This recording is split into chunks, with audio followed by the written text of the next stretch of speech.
Salam kepada kalian semua. Kita hidup di sebuah planet yang penuh dengan kehidupan. Dari makhluk kecil yang nyaris tak terlihat hingga hewan-hewan raksasa yang mengerdilkan manusia. Namun tahukah Anda bahwa bumi pernah menjadi rumah bagi makhluk-makhluk yang bahkan lebih kolosal, makhluk yang menghilang jutaan tahun yang lalu? Dalam sejarah bumi, terdapat beberapa jenis ular purba yang memiliki ukuran jauh lebih besar dibandingkan dengan ular-ular modern seperti sanca dan anaconda. Bayangkan ular-ular dengan panjang melebihi bus sekolah dan berat yang menyamai mobil van. Mereka adalah penguasa ekosistem mereka, predator puncak yang ditakuti oleh mangsa-mangsanya. Pada video kali ini, kita akan menjelajahi dunia ular purba raksasa, menelusuri jejak-jejak mereka melalui fosil-fosil yang ditemukan, dan membahas dengan baik sespim misblau. Mzakayum Bulaik Zulfai. Di hutan hujan pis yang lembab dan rawa-rawa purba di Amerika Selatan, sekitar 60 juta tahun yang lalu, hiduplah seekor predator puncak yang menakutkan, Titanoboa. Dengan panjang tubuh mencapai 13 meter dan berat lebih dari 1 ton, Titanoboa adalah ular terbesar yang pernah merayap di muka bumi. Bayangkan Titanoboa yang licin dan berotot dengan sisik-sik berkilau memantulkan cahaya matahari yang menembus kanopi hutan. Berharing just mampu meswirim proverb krukse ramis dengan mudah. Keberadaan Titanoboa mengingatkan kita akan kekuatan dan keganasan alam di masing.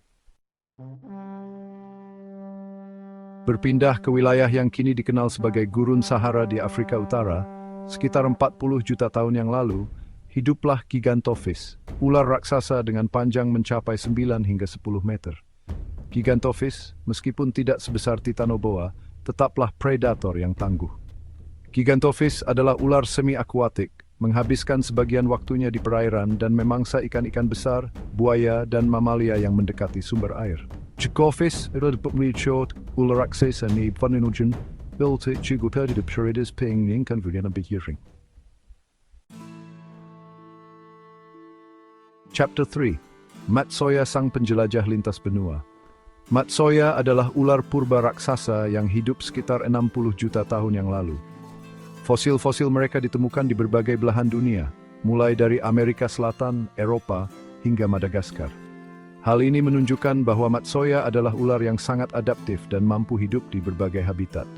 Matsoya dapat tumbuh hingga panjang 15 meter dan memiliki tubuh yang sangat kuat. Mereka adalah predator oportunistik, memangsa berbagai jenis hewan, dinosaurus kecil, mamalia, dan reptoid di berbagai benua, peningis dan betapa kuat persebaran trains di masa lampau. Chapter 4. Vasuki, sang penghuni Asia. Di wilayah yang kini dikenal sebagai India dan Pakistan, sekitar 66 juta tahun yang lalu hiduplah Vasuki, ular purba raksasa yang namanya diambil dari mitologi Hindu.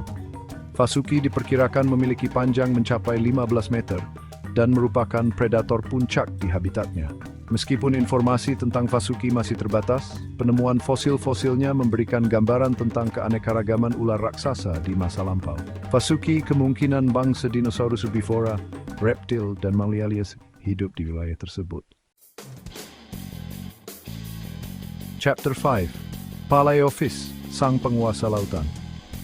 Berbeda dengan ular-ular raksasa sebelumnya yang hidup di darat, Palaeophis adalah ular purba yang menguasai lautan. Mereka hidup sekitar 60 juta tahun yang lalu dan fosil-fosilnya ditemukan di berbagai belahan dunia, menunjukkan persebaran mereka yang luas. Palaeophis dapat tumbuh hingga panjang 15 meter dan memiliki tubuh yang ramping dan hidrodinamis, memungkinkannya hidup dengan cepat di dalam air.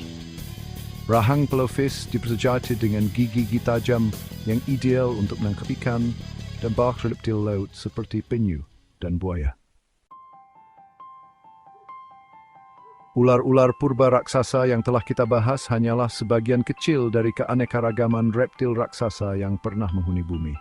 Penemuan fosil-fosil ular purba ini memberikan gambaran yang menakjubkan tentang kehidupan di masa lalu dan menunjukkan betapa beragamnya bentuk kehidupan yang pernah ada di bumi. Ular-ular raksasa ini adalah bukti nyata bahwa alam selalu penuh dengan kejutan dan misteri yang menunggu untuk diungkap. Meskipun mereka telah punah jutaan tahun yang lalu, kisah mereka terus hidup melalui fosil-fosil yang mereka tinggalkan. Mari kita jaga dan lestarikan planet ini agar keanekaragaman hayati yang tersisa dapat terus hidup dan mengungkap lebih banyak rahasia alam semesta.